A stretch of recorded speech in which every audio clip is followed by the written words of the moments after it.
So today I'm going to show you how to use zootools from the Lookdev perspective. So you can see here all the icons here. I will talk on this one for asset tools. So you just click and then you just click on the scene browser. So you come out this window. So you can scroll the windows to scale it, and you just press Ctrl middle mouse to scroll up and down to see the icon scaling. So this is all the scenes that the zootool have as the built-in library, and you can filter it here to select only Redshift renderer asset. So this is all the Redshift renderer asset. In future, we can build our asset to load into here for easier to double click and load the asset. For example, this one, you just double click and then you will load inside this. So after that, you can go here. You can just click on this. Is the quick preset. So this is the studio rim light. You click, then he have this set up on the spot. But this is a quite small model. So I'll talk about it later. So you can click here, just scene camera. He will quickly on the spot help you to create a camera to look at the subject. And okay, this is scene browser. And then the other thing is Alembic asset. So these two is different. The Alembic asset is a 3D model only. It's not the MA or MB file. It's actually Alembic. It will import into the scene and then apply a Redshift renderer. So for example, this one, I'll start a new scene. And if you double click, you'll get this asset. And then bear in mind that if this is the Alembic asset tab, if you use this one, the quick scene studio setup, the Alembic asset will gone. It will only works on the scene browser. So if you want to use this, make sure that you click on this at the first. Let's say you want to do this 3-point line, and then only you double click on this, else it will override your subject. For example, if I click this first, and then I click on this, the rim light studio, it will disappear. So make sure you select this first, then only you double click, and then only you create a scene camera. So this is a quick way for you to create a Lookdev setup for a scene. So in future also we can create our own asset to load into this window so that you can double click and load the asset in a quick one. And this is all the asset the zootools provide. So you can play around with it. You just double click and you'll replace it. If you want to add another asset, like example this one, you just click this, add to scene, and double click. So you add into it. It will not override and replace. Okay, so this is the basic about the scene browser and the Alembic asset window. So now I will load our Maya asset scene. For example, I will use the model, the rig model from the job as a guide reference. So this is our scene. For example, I want to do a Lookdev lighting render for a quick one for this scene. And the first thing you can do is you just click this one. You want to, let's say example, I want the 3-point light, and then I want to create a camera on the spot. So this is a very fast way you can achieve that instead of you just click create all the light. So example, I want to create a new window to see my scene. You can click the camera here, and then you open tail off. So you'll get a window for you to look at how your light set up.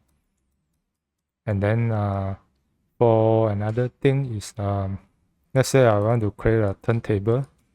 You select this curve. At first you need to set keyframe. For example, the set keyframe, then to do the turntable, right? It's actually take a few seconds to do that, but there's a tool here to help speed up. You click on this key button, there's a small tools create turntable. So by selecting the main controller in or your main group, you can just say that, okay, from frame 0 to 200, I want to create a turntable. So the angle offset, maybe I will start from -90, create turntable. So you see, you can on the spot create this turntable, and then maybe you want to do it maybe in just 100. You just create.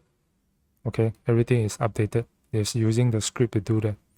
So after you finish, you want to back to the original, you just delete.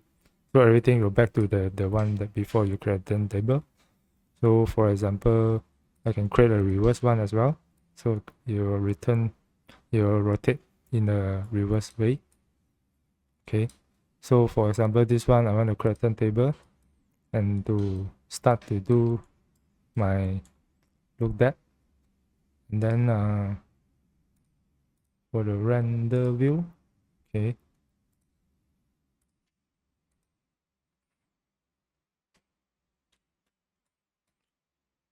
So you can see the background, the camera, the setup, and turntable can do in just a few clicks.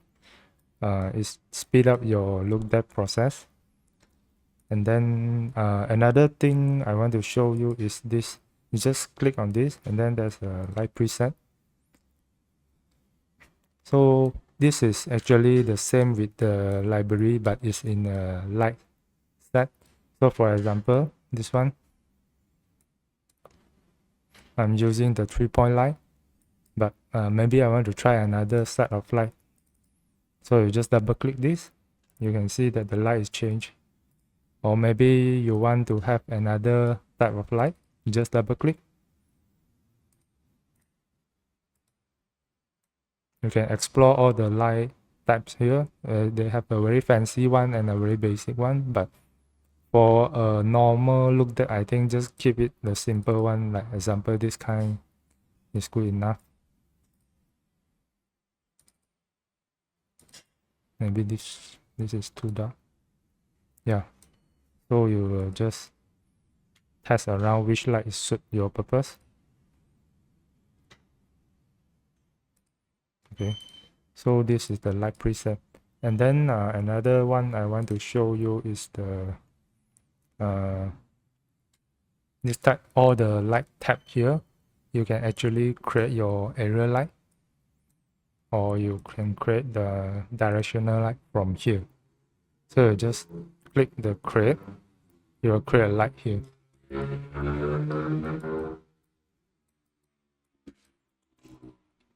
So for example, I want to show you one thing is that okay, this is the new light that we have created. So we are just solo this light, and you can double click this tab if you want to hide it. So you double click, it will show up again. So let's say for this light, I want to control where he want to hit the subject. There's one thing here in the area light tab. You have this button. It's called place reflection. You just click this, and then you click on your subject. So if you serve like a surface base, you click on the surface, you decide where is the light hitting from. So for example here, I want to hit on the top. I just click on the model, you aim from the top to where you click. But first thing first, you need to make sure that you want to show only the polygon, else you will confuse with all the nerve curves, the joint. So just show the main polygon. And then yeah. So let's say you click on this button, and you click here. You just click and drag to see where you want your highlight to hit. This is actually quite helpful if you have the character, for example, and I'll show you what I mean. So I just hide all my character first, and then I go to the Olympic scene. Okay, this one you can tear off like this if the list is going too long. Just tear off.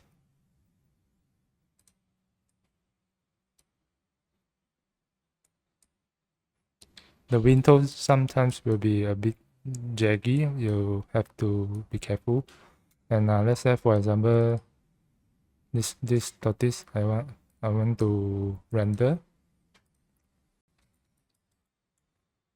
So I want to show that the light is hitting on the eye. So maybe what I can do is show the area light. Close. And then I'll click on this, and then click on the eye. Okay, so maybe I make it brighter.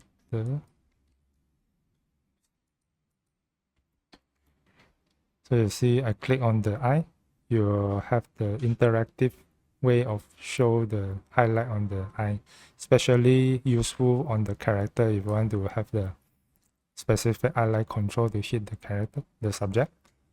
Okay, this is in the area light, this one, or you can use this one. It's the same thing, place reflection. They have another window. This one and this one is actually the same thing, just that the embedded in the area light section.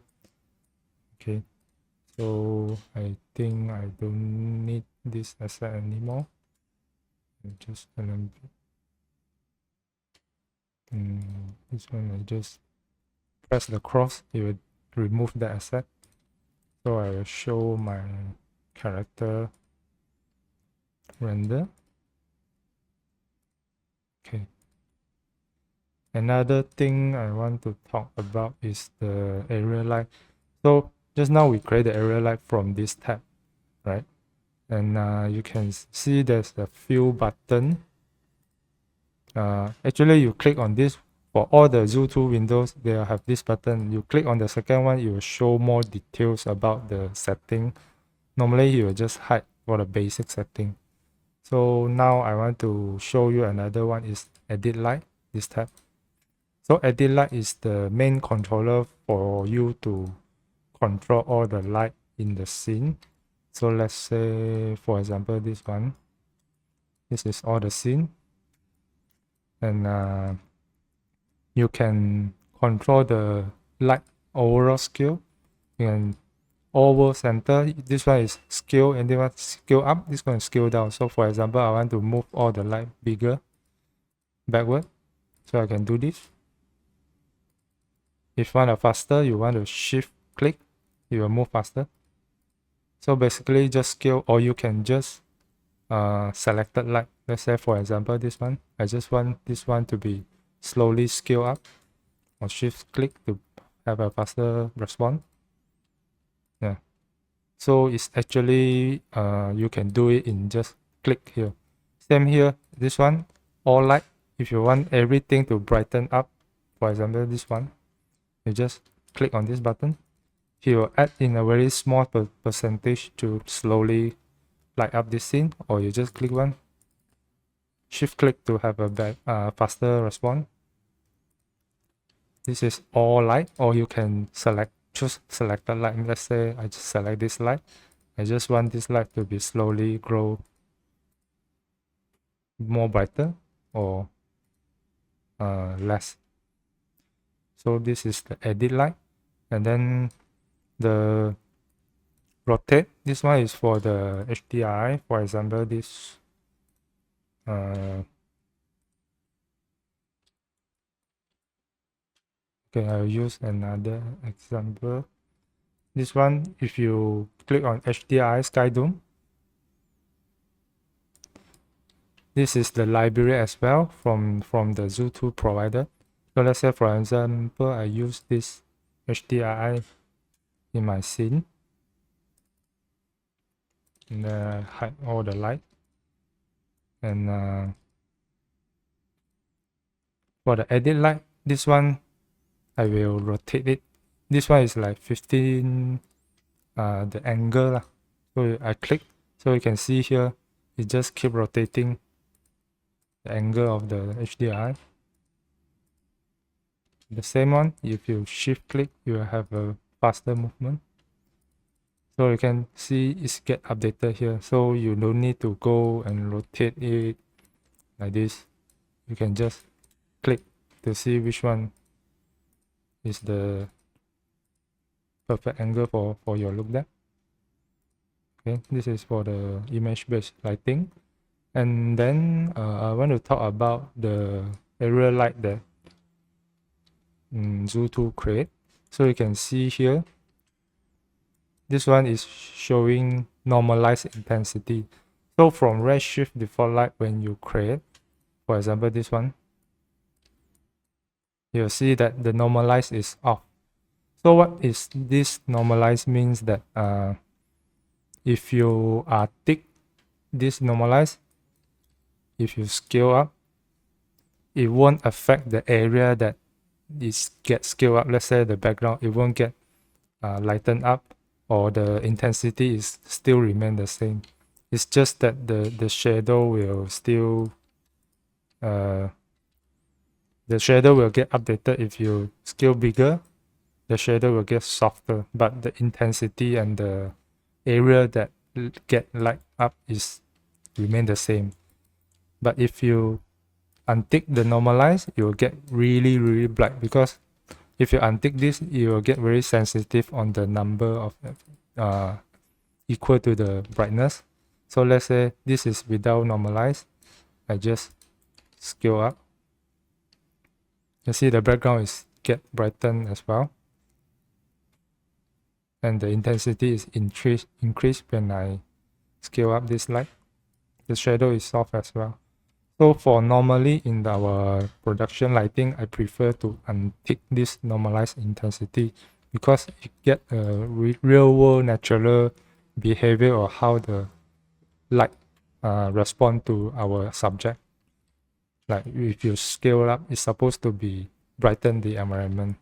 But there's a benefit of if you take this, you get to control the area that you want to brighten in the scene. For example, this one, I just only going to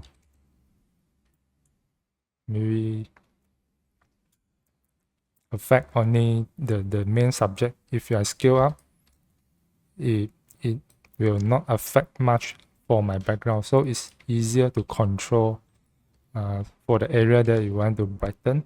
So you see that when I select this light, I use the brighten light here. You will not get scale up the brightness to all the scene like the one that we untick the normalize. So it's more convenient to control the light. It's not right or wrong, it's just two different way of how you light your subject. So let's say this one is more control and more focus on the area that you want. And then one thing is you can see here the calculate intensity apply as exposure. So due to default, when you brighten up, you will get converted into the exposure. They use the exposure to control the brightness. But if you want to convert it to intensity, you just change the intensity, then you just click the brighten up. So it will calculate the brightness based on the intensity, convert from the exposure to here. So you can keep as the default exposure, but you see you change back to the exposure workflow. But bear in mind that this zootools I think is convenient for Lookdev step, which means that it's just for you to quickly apply the light, create the backdrop, and then throw the light preset to create a turntable and camera as well to quickly for you to set up the Lookdev. For the real production lighting and render the area, it's better that we keep back to our redshift light section to create the light. And it's better to use back the normalize off to light up our scene.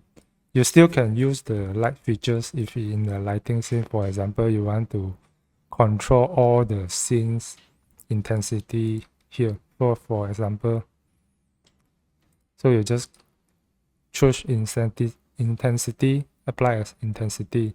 So the intensity you want to all light, you just want to brighten down the whole scene light like this. So all the light will get affected. So in conclusion that I want to talk about is I use this scene Alembic asset to create the backdrop and create the camera and quickly set up the studio rim light. And then you go to the light section, you can see you can have the light preset and all the light setting here to quickly build up the Lookdev subject. So another additional one I think is you can go to this asset. Okay.